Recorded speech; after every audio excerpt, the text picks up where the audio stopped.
গ্রামে বাস করত কাশিম ও তার পরিবার। কাশিম ছিল খুব গরিব। সে গরিব হলেও তার মনটা ছিল খুব উদার। গিন্নি, কই গো তুমি? কি গো, এত সকাল আবার কি হলো? এত ডাকছো যে? আমি একটু মাঠের দিকে গেলাম। তুমি রান্না করা শেষ করে খাবারটা মাঠে দিয়ে আসবে কেমন? আচ্ছা যাও, তুমি মাঠে গিয়ে কাজ শুরু করো, আমি রান্না করে খাবার নিয়ে আসবো। আমার কাঁচিটা দাও তো দেখি।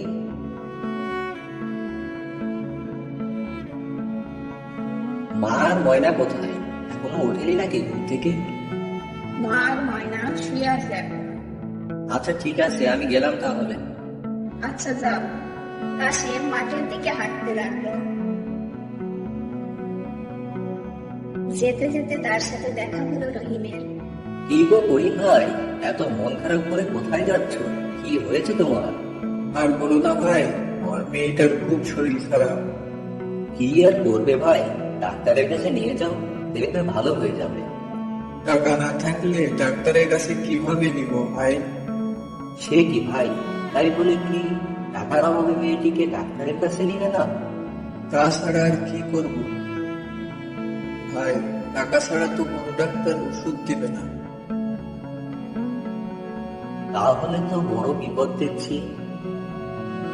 আরে করিম ভাই যে, তাই অসময়ে কি মনে করে একটু শুনি। মাঠে যাওয়ার সময় কাশিম ভাইয়ের সাথে দেখা হলো। কাশিম ভাই তোমার কাছ থেকে 1,000 টাকা নিতে বলল। ও আচ্ছা আচ্ছা, তুমি একটু দাঁড়াও, আমি এক্ষুনি আসছি। এই বলে কমলা ঘরের ভিতর গেল। ঘর থেকে টাকা এনে করিমকে দিল। এই যে ভাই, টাকা নেন। আচ্ছা ভাবি, আমি এখন চলি কেমন? পরের দিন।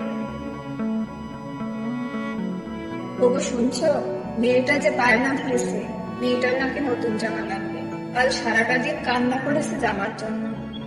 তুমি তো সবটাই জানো কিন্তু, যে রোজগার হয় তাদের বাজার করতে আর মার ওষুধ কিনতে এটা সব করিয়ে যায়। সবই তো বুঝি, কিন্তু মেয়েটাকে তো কিছুতে বোঝাতে পারছি না। আর অতগুলো টাকা করিম ভাইকে দিয়ে দিলে কেন? টাকাগুলো থাকলে যে আজ কাজে লাগতো আমাদের। চিন্তা করো না গিন্নি, মানুষ বিপদে পড়লে উপকার করতে হয়। তাছাড়া কিছুদিন পরেই করিম ভাই টাকাগুলো ফিরিয়ে দেবে। বাবা, ও বাবা, আমাকে একটা নতুন জামা কিনে দাও না বাবা। আর বাবা, রূপাকে নতুন জামা কিনে দিয়েছে, তুমি আমাকে কিনে দাও না বাবা। আচ্ছা ঠিক আছে মা, আমি আজ কাজ থেকে আসার সময় তোর জন্য নতুন জামা নিয়ে আসবো কেমন? ওগো শুনছো, আমার তো মনেই ছিল না মায়ের ওষুধ শেষ। কি বলো, সেই দিন না ওষুধ কিনে আনলাম, এত তাড়াতাড়ি শেষ হলো কিভাবে গো? আজ 2 দিন শেষ হয়েছে মায়ের ওষুধ। এখন কি করি? আজ যে টাকার কাজ করব তা দিয়ে তো দুটো জিনিস কেনা হবে না। মারে, কাল তোর জন্য জামা কিনে আন, আজ তোর দাদির ওষুধ কিনে আনতে হবে যে। আচ্ছা, কাল কিন্তু আমাকে জামা কিনে দিবা বাবা। আচ্ছা তাই দিব, আগলি মা আমারে। কাশিম কাজের জন্য বাড়ি থেকে বের হয়ে পড়ল। আর কাজ শেষে ওষুধ কিনে বাড়ি ফিরল। কয়েকদিন পরে রাতে তারা ঘুমিয়েছিল, তখন খুব জোরে বৃষ্টি শুরু হলো। ওগো উঠো তাড়াতাড়ি, দেখো বৃষ্টির পানি সব ঘরের চালের ফাঁক দিয়ে ভিতরে পড়ছে। তোমাকে সেই কবে বলছি ঘরের চালটা ঠিক করো, তুমি তো আমার কথাই শোনো না। এবার সারা রাত বৃষ্টিতে ভিজো। আমি কোন দিকে যাব বলো? কাজ করে বাজার করা, মায়ের ওষুধ কিনতে হয়, এই সব কিছু করে তারপরে তো ঘরের কাজ করবো নাকি? সেটা তো বুঝি, দেখো বিছানার উপর পর্যন্ত পানি পড়ছে। আর মা আর মম্মি ওই ঘরে আছে, ওই ঘরে তো আরো বেশি পানি পড়ছে। এই বৃষ্টির ভেতরেও ওরা ঘুমাবে কিভাবে বলো তো? কি করবো গিন্নি, গরিব মানুষ, এইটুকু কষ্ট তো সহ্য করতেই হবে। আচ্ছা যাই হোক, সব কাজের আগে ঘরের চাল সারানোর ব্যবস্থা করো। আচ্ছা যাই হোক, কাল সকালে করা যাবে, এখন তো কিছু একটা করো। যেখানে যেখানে পানি পড়ছে সেখানে সেখানে দিয়ে রাখছি। আচ্ছা আচ্ছা, তাই করো। সারাদিন এত পরিশ্রম করে রাতের বেলা একটু মন ভরে ঘুমাবো, তারও কোনো উপায় নেই। এখানে সকালে কবে ফুটিয়ে ফুটে কে জানে। থালা বাসন এনে সব জায়গায় রেখে।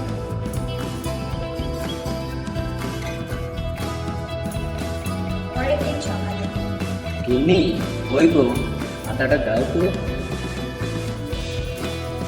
ছাতা নিয়ে কোথায় যাবা এই বৃষ্টির ভিতর?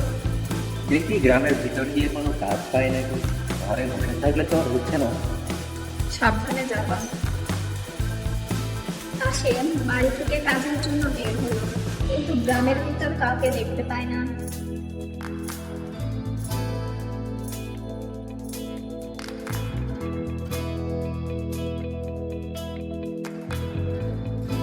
কোথাও তো কাউকে দেখছি না এই বৃষ্টির ভিতর, কিন্তু বাইরেও নাই। কি যে করবো এখন কিছুই বুঝতে পারছি না। যাই দেখি আর একটু গিয়ে কোনো কাজ পাই নাকি।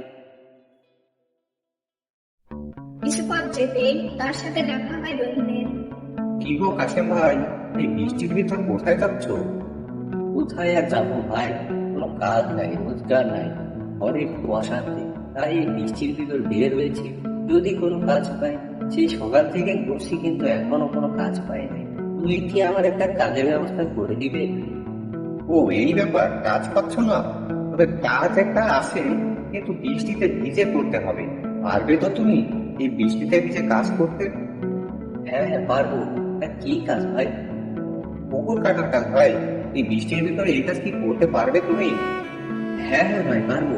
তা কত টাকা দিবে আমাকে তাই বলো। তোমাকে দিন প্রতি 500 টাকা করে দেবো, করবে নাকি তাই হবে? 500 টাকা? ঠিক আছে ভাই, 500 টাকা করেই নিও। আচ্ছা তাহলে আসো আমার সাথে।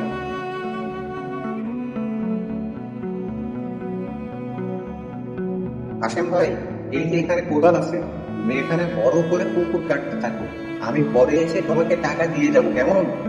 এই বলে রহিম ওখান থেকে চলে গেল, আর কাশেম তার কাজ করতে শুরু করলো।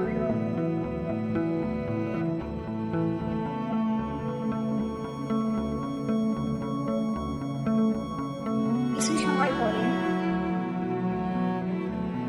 কাশেম ভাই, তোমার কাজ কি আজ শেষ? হ্যাঁ গো রহিম ভাই, আজকে আমার কাজ শেষ। আচ্ছা এই যে ভাই, তোমার আজকের টাকাটা।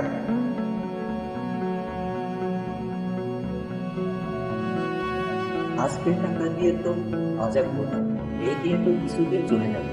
কাল থেকে কিছুদিন কাজ করে ঘরের চালের কাজটা শেষ করে ফেলতে হবে। রাস্তা দিয়ে যাওয়ার সময় সে দেখলো একটা বুড়ি রাস্তার পাশে বসে কান্না করছে। এই বুড়িমা, তুমি এখানে বসে কান্না করছো কেন? তোমার কি হয়েছে? আর বলো না বাবা, আজ কয়েকদিন হলো কিছুই খাই না। বাড়িতে রান্না করার মতো কিছুই নেই যে সেগুলো রান্না করে খাবো। ও এই ব্যাপার। আচ্ছা বুড়িমা, তুমি আমার এই বাজারটা রাখো, আমি কাল না হয় আবার আমার বাজার করে নিব। আর ঘরের চালের কাজ না হয় কিছুদিন পরেই করবো। ঘরের চালে কি হয়েছে বাবা কাশি? আর বললো না বুড়িমা, ঘরের চালটা ফুটো হয়ে গেছে। বৃষ্টি হলে ঘরের ভিতর পানি পড়ে। ভেবেছিলাম কাল থেকে কয়েকদিন কাজ করে ঘরের চালটা সারাবো, কিন্তু তা তো হবে না। কিছুদিন পরেই নাই করবো ঘরের কাজ। ও আচ্ছা, এই ব্যাপার। বাবা তুমি এই পটলের বীজগুলো রাখো, এই পটলের বীজগুলো ঘরের পাশে লাগিয়ে দিও কেমন? আচ্ছা বুড়িমা, আমি তাহলে যাই, তুমি বাড়ি চলে যাও, কেমন?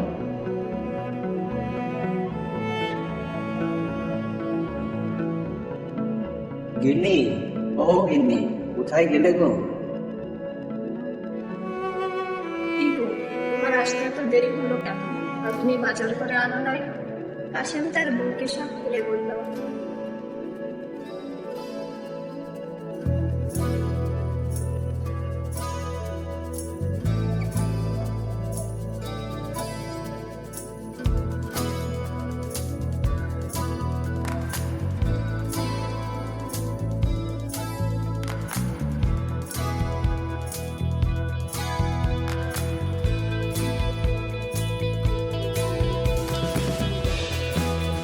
তুমি খুব ভালো কাজ করেছো বউ।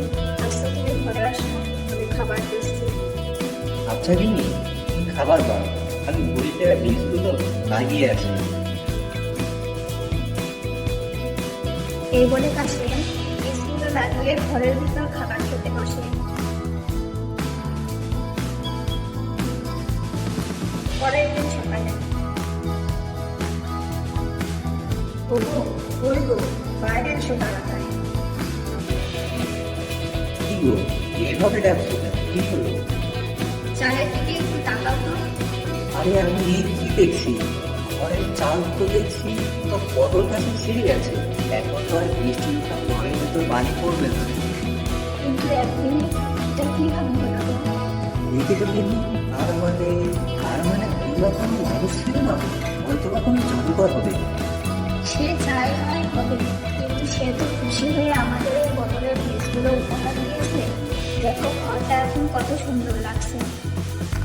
এমনি তোর বুড়িমা আমাদের অনেক বড় উপকার করবে। কি বলো এমনি?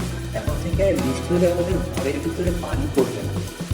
হ্যাঁ গো হ্যাঁ, তুমি ঠিকই বলেছো। এই জন্য মুরব্বীরা বলে, মানুষের সাহায্য করলে একদিন না একদিন নিজেরও ভালো হয়।